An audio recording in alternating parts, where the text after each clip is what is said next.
میں غریب فقیر آدمی اور کہہ دوں کہ رسول اللہ نے بھیجا، وہ اگر پوچھے گا ثبوت تو میں کیا ثبوت دوں؟ کوئی پروف؟ کیا میں پروف دوں؟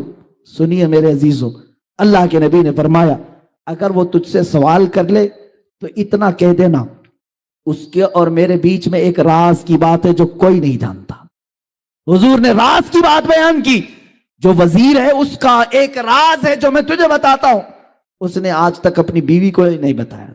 وہ روزانہ رات کو سونے کے بعد سورج نکلنے سے پہلے تک 1000 بار مجھ پر درود بھیجتا ہے، ہر رات کو چھپ کر کے 1000 بار درود بھیجتا ہے۔ لیکن اس کے پاس جانا تو یہ کہنا کہ اے وزیر کل کی رات تو نے درود پڑھنا بھول گیا اور سو گیا غفلت میں، کل کی رات تو نے درود نہیں پڑھا، جا کر کے اتنی بات کہہ دے۔ میرے آقا نے فرمایا اب یہ غریب آدمی وزیر کے دربار میں آیا اور آنے کے بعد کہا کہ میں آپ سے اپنی حاجت لے کر کے آیا ہوں، مجھے رسول اللہ نے بھیجا ہے۔ وزیر نے کہا کہ میاں آج لوگ بڑی بات کرنے لگ گئے، مانگنا بھی ہے تو صحیح سے نہیں مانگتے، ایسی بات کرتے ہیں، حضور نے بھیجا، کیسے تو کہتا ہے؟ اس فقیر نے کہا، بڑے اس کو یقین تھا، اس نے کہا ہاں مجھے نبی اکرم صلی اللہ علیہ وسلم نے یہ بھی بتایا روزانہ سورج نکلنے سے پہلے تو 1000 بار درود پڑتا ہے، اور کل کی رات بھول گیا اور غفلت میں سو گیا۔ اتنا سنتے ہی وہ اپنی کرسی سے اچھل آیا اور کہا یہ بات میں نے اپنی بیوی کو تک نہیں بتائی، کسی کو نہیں معلوم، اور اگر تو جانتا ہے تو آج تو میں کامیاب ہو گیا، آج تو میں کامیاب ہو گیا۔ اب مجھے یقین ہوا کہ میرا درود حضور تک پہنچ بھی رہا تھا، میرے آقا سن بھی رہے تھے۔ اے آنے والے بتا تجھے کیا چاہیے؟ اس نے کہا میری یہ حاجت ہے۔ اس وزیر نے کہا ایک دو نہیں، میرا پورا خزانہ تیرے لیے ہے، آج تو نے جو بشارت لائی ہے، آج جو خوشخبری لائی ہے، وہ میری زندگی کی معراج ہے۔ جس مصطفیٰ کے لیے میں رات بھر بیٹھ کر کے درود پڑھتا تھا، ایک غریب نے میرے مصطفیٰ کی بشارت میرے گھر تک لائی ہے۔ عزیزان گرامی وقار، وہ خوش ہو کر بہت سارے مال سے اسے نوازا۔ سنو ابھی واقعہ ختم نہیں ہوا، اصل بات تو یہاں شروع ہوتی ہے۔ اب وہ لے کر کے آیا، 2 دن بھی نہیں گزرے تھے، قاضی اسلام کے پاس آیا اور قاضی صاحب سے کہا ان قرضداروں کو بلاؤ جو مجھے بار بار قرض کا تقاضا کرتے ہیں، مال کا تقاضا کرتے ہیں۔ انہیں بلایا گیا، قاضی اسلام عدالت کی کرسی پر بیٹھے اور اس کے بعد اس مفلس اور غریب نے کہا آج جس کا جتنا قرض ہے سب دینے کو تیار ہوں، مال بھی میرے پاس ہے، پیسہ میرے پاس ہے، سب دے دوں گا۔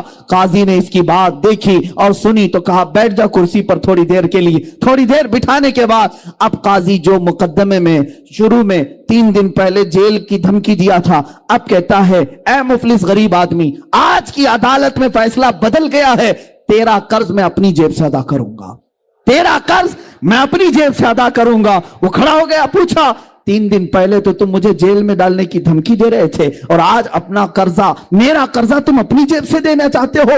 یہی بات 3 دن پہلے بھی کر سکتے تھے۔ قاضی اسلام کھڑے ہو کر کے کہتے ہیں در حقیقت 3 دن پہلے میں تجھے جانتا پہچانتا نہیں تھا، جب یہاں سے تو چلا گیا، رات کو جب سویا میرا مقدر جگہ میرے آقا تشریف لائے، خواب میں میرے آقا تشریف لائے اور تیری طرف دکھا کر کے میرے آقا نے فرمایا اے قاضی اس کا فیصلہ نرم کر دے، یہ غریب میرا امتی ہے، یہ آج مفلس ہے، اس کے لیے نرمی کر، اگر تو اپنے مال سے قرض ادا کرے گا تو میں اللہ کی جنت میں تجھے محل عطا کروں گا۔ اے غریب، اے مفلس، میں یہ سودا تیرے ہاتھ نہیں بیچنا چاہتا، میں تیرا قرض خود اپنے ہاتھوں سے ادا کروں گا۔ اب قاضی اسلام بتاؤ، کسی کوٹ کا جج کھڑا ہو کر کے کسی مجرم کی طرف سے صفائی دے رہا ہو اور اپنا قرضہ بھی دے رہا ہو، ایسا سننے کو نہیں ملتا۔ جب قاضی اصرار کرنے لگا اور یہ مفلس آدمی غریب آدمی خود دینے پر اصرار کرتا رہا، یہ دونوں کی تکرار چلتی رہی اور جو مجمع میں قرضدار بیٹھے ہوئے تھے سب اپنی کرسیوں سے کھڑے ہو گئے۔ کہا قاضی صاحب آپ بھی رہنے دیں، یہ بھی رہنے دیں، ہم نے اپنا قرضہ معاف کر دیا اور اب بھی اس کو اگر ضرورت ہے تو ہم زندگی بھر اس کو قرض دیتے رہیں گے، ہمیں معلوم نہیں تھا کہ میرے مصطفیٰ کی بارگاہ میں اس کا یہ مقام ہے۔ عزیزان گرامی، وہ عدالت کے اس جلسے سے نکلا،